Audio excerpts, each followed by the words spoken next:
This year, it feels like it has been a constant tug of war between the university and the student body. A University of British Columbia student says he's forced to choose between studying and picking up more part-time shifts after hearing the school is raising rent fees by up to 8% starting this May. In contrast, the BC government's limit for landlords raising their rent is 2%. Even though increases can be expected, I feel like 6 to 8% as a one-time increase is unheard of in the past few years. Usually it's much lower than that. So I would hope the university could take steps to consider the well-being of students, especially since they also increased the tuition and cut funding to food security programs just a while ago. UBC raised tuition by 2 to 5% for domestic and international students, which also comes into effect this May. A UBC student housing representative says the fee hikes are to cover operation costs from freezing rent increases for 2 years during the pandemic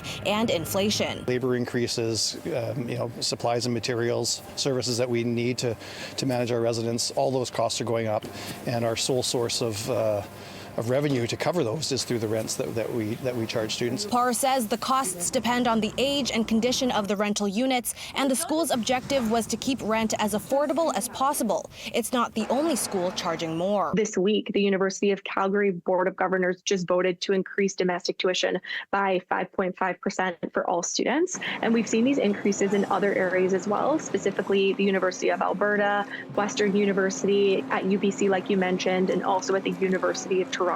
So this is something that all students across Canada are generally dealing with. Metcalf says the Canadian Alliance of Student Associations is in talks with the federal government about increasing grants for students. Students are really vulnerable when it comes to inflation because their main costs are food, housing, and tuition, which are all very susceptible to inflation.